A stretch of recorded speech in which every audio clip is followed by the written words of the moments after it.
নোয়াখালী ৪ আসনের সাবেক সংসদ সদস্য ও জেলা আওয়ামী লীগের সাধারণ সম্পাদক একরামুল করিম চৌধুরীকে গ্রেপ্তার করেছে র্যাব। মঙ্গলবার রাতে চট্টগ্রামের খুলশী থেকে র্যাব ৭-এর একটি দল তাকে গ্রেপ্তার করে।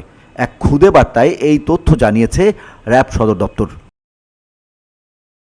র্যাব সদর দপ্তর জানায়, নোয়াখালী ৪ আসনের সাবেক সংসদ সদস্য ও জেলা আওয়ামী লীগের সাবেক সাধারণ সম্পাদক একরামুল করিম চৌধুরীকে চট্টগ্রামের খুলশী থেকে গ্রেপ্তার করা হয়েছে। গত ৫ আগস্ট আওয়ামী লীগ সরকার ক্ষমতাচ্যুত হওয়ার পর তার বিরুদ্ধে একাধিক মামলা হয়েছে। এই মামলায় তাকে গ্রেপ্তার করা হয়েছে।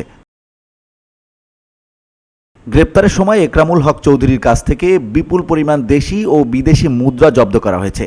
এর মধ্যে ১০ লাখ টাকা, ১৬,২০০ মার্কিন ডলার, ২,১২৪ সিঙ্গাপুরি ডলার, ৪টি এটিএম কার্ড, একটি NID card, motor driving licence, সংসদ ভবন আইডি কার্ড, মানিব্যাগ এবং একটি স্বর্ণের সদৃশ চেইন। একরামুল করিম চৌধুরী নোয়াখালী ৪ আসন থেকে নবম জাতীয় সংসদ নির্বাচনে আওয়ামী লীগের নৌকা প্রতীকে নির্বাচিত হন। তিনি টানা ৪ মেয়াদে আসনটি থেকে নির্বাচিত হন। এর আগে একরাম চৌধুরী ২০০১ সালে নোয়াখালী ৫ আসন থেকে স্বতন্ত্র নির্বাচন করেন। আসন থেকে আওয়ামী লীগের মনোনয়ন পেয়েছিলেন বর্তমান সাধারণ সম্পাদক ওবায়দুল কাদের।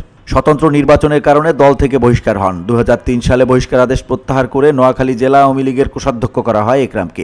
২০০৪ সালে জেলা আওয়ামী লীগের সাধারণ সম্পাদক হন একরামুল চৌধুরী। ২০০৮ সালে অনুষ্ঠিত নোয়াখালী ৪ আসন থেকে নৌকার প্রতীক নিয়ে এমপি হন তিনি।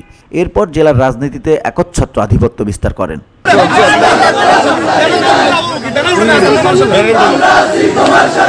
এদিকে একরাম চৌধুরীর বিচারের দাবিতে নোয়াখালীর বিভিন্ন স্থানে মিছিল করেছে বিএনপি ও এর অঙ্গ সংগঠন।